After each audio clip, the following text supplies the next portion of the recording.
ನೋಡ್ರಿ, ನಿನ್ನೆ MP ಪಾಲ್ರಿ ಏನು ಮಾತಾಡ್ಯಾರ ಉತ್ತರ ಇವತ್ತು ನಾವು ಕೊಟ್ಟಂಗೆ ಬರ್ಕೋರಿ. ನೀವು ಬಬಲೇಶ್ವರ್ನಾಗೆ ಸಮಾವೇಶ ಮಾಡ್ಲಕತ್ತೀವಿ ಅಂದ್ರೆ ಅರ್ಥನು MP ಪಾಟೀಲ್ರ ಚಾಲೆಂಜನ್ನು ನಾವು ಸ್ವೀಕಾರ ಮಾಡಿದ್ದೀವಿ.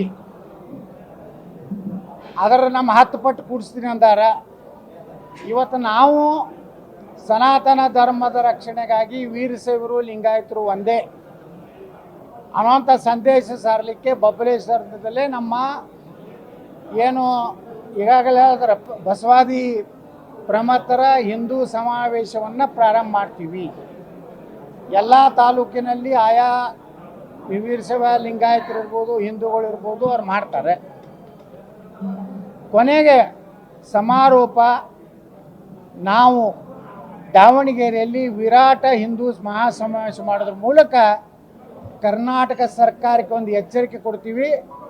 ಇನ್ನು ಮ್ಯಾಗ ಸನಾತನ ಧರ್ಮದ ಬಗ್ಗೆ, ವೀರಶೈವ ಲಿಂಗಾಯತರ ಬಗ್ಗೆ ಯಾವುದೇ ಸ್ವಾಮೀಜಿ ಮಾತಾಡಿದ್ರು, ಯಾವನೇ ರಾಜಕಾರಣಿ ಮಾತಾಡಿದ್ರು ನಾವು ಸುಮ್ಮನೆ ಕುಂಡ್ರೋದಿಲ್ಲ.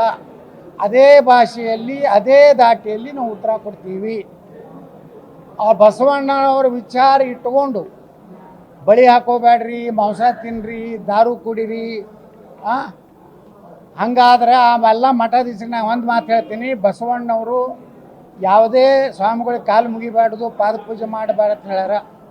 ಅದಕ್ಕಿನ್ನ ಮ್ಯಾಗ ನೀವು ಯಾರು ಬಸವಣ್ಣನ ಹೆಸರು ಹೇಳಿ ನಾಟಕ ಮಾಡ್ಲಕತ್ತಾರ ಕರ್ನಾಟಕದಾಗ, ನಿಮ್ಮ ಮಠದಾಗ ಪಾದ ಪೂಜೆ ಬಂದಾಗು.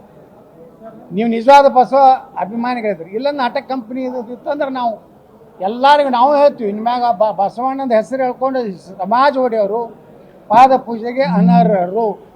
ಸನಾತನ ಧರ್ಮದ ಡ್ರೆಸ್ ಇದೆ, ಅದು ಕ್ಯಾಮಿ. ನೀವು ಸನಾತನ ಧರ್ಮ ಬೇಡ ಅಂದ್ರೆ ಮೊದಲಿಗೆ ಕ್ಯಾಮಿ ಬಿಟ್ಟು ಯಾರ್ಯಾರು ಇಸ್ಲಾಂ ಮತ್ತು ಲಿಂಗಾಯತ ಸಮಾನತೇನು ಹೊಡಿತಾರಲ್ಲ ಶಂಕ, ಅವ್ರ ಹಸಿರು ಅಂಗಿ ಹಾಕೊಂಡು ಅಡ್ಡಾಡ್ರಿ.